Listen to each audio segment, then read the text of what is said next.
5 seconds.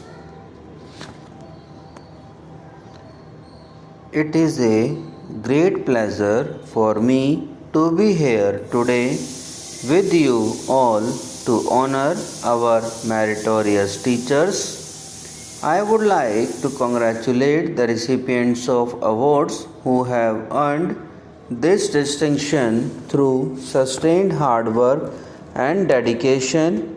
I am confident that this national recognition to teachers will inspire all others in the teaching profession to do their best and win similar recognition in the coming years.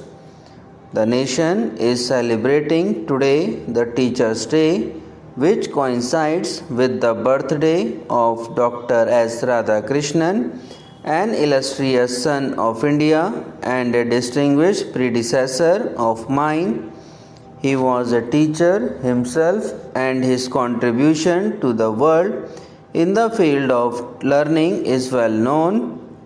It is heartening to note that there are several teachers who are devoted to the profession and hard work for the development of young minds in spite of hardships and unsettling conditions in many areas. I hope that the entire teaching community will emulate their example and try to reach the standards attained by the award winners who are with us here today. These awards were instituted by the government in order to focus the attention of the nations on teachers and their welfare. Methods of teaching are constantly undergoing change, whether it be in the teaching of humanities or of sciences. Emphasis is now rightly given to stimulating a pupil interest and curiosity and making him eager to learn rather than being a passive recipient of information. Gone are the days when pupils could be made to learn things by rote. Teachers have now to keep themselves abreast of new and improved methods of teaching. Among the directive principles of the Constitution is one which lays down that children be given opportunities and facilities to develop in a healthy manner, and the provision of free and compulsory education for all children until they complete the age of 14 years as enjoined by the Constitution. We are far from fulfillment of these goals. While academic learning is important for our children, no less important is it for them to become good and reasonable citizens. There is growing pressure on the community's limited natural resources. There are ever increasing demands on the civic and public services provided at great cost.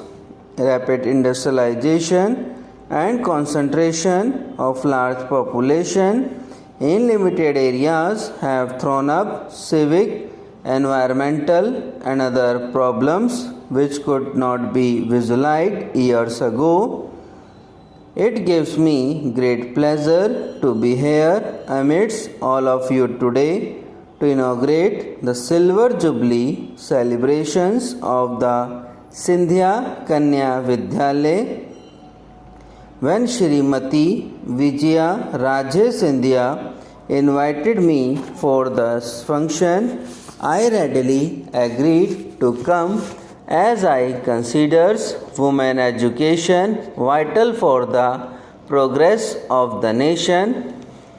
I am glad to learn that the school was inaugurated by Dr. Rajendra Prasad, my illustrious predecessor, and the foundation stone of the school building was laid by our present Prime Minister. The school has made rapid progress and has acquired a good name for itself as a public residential school for girls. The principal staff and the management deserve to be congratulated on this achievement. I am happy to know that the Government of India have enlisted this institution as an approved residential school and some merit scholars are sent here for study. The school, I am informed, has among its students some from Manipur and Assam and also Jammu and Kashmir. Intermingling of pupils from different parts of the country helps to promote harmony and understanding between the various linguistic areas, which is essential for the country's unity. In our freedom struggle under the leadership of Mahatma Gandhi, women played a great role as they did earlier with Rani Jhansi Bai fighting the British. Here I must make a reference not only to these great women like Sarojini Naidu, who actively participated in the freedom struggle, but to the large number of women who looked after the families when their menfolk courted arrest and went to jails and silently suffered privation in the hope of seeing a free India someday. Here the memory of Kasturba Gandhi also comes before our minds and inspires us. Our ancient scriptures tell us that the gods are pleased where the women are held in esteem, and gods bless those families where women are happy and well treated. While this was so in the glorious past, these values were forgotten over the centuries because of many historical factors. The conditions of women in India engaged the attention of great thinkers like Swami Vivekananda, who traced the downfall of India to the neglect of women and the masses.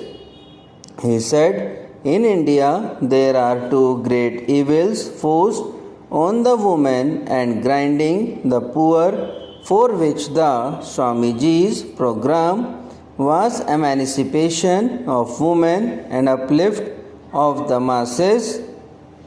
Pleading passionately for the education of women, Swamiji said, it is only in the houses of educated and pious mothers that great men are born. In India, a social revolution has been brought in recent times with men and women enjoying equal rights here. Subscribe now and press the bell icon. Never miss an update.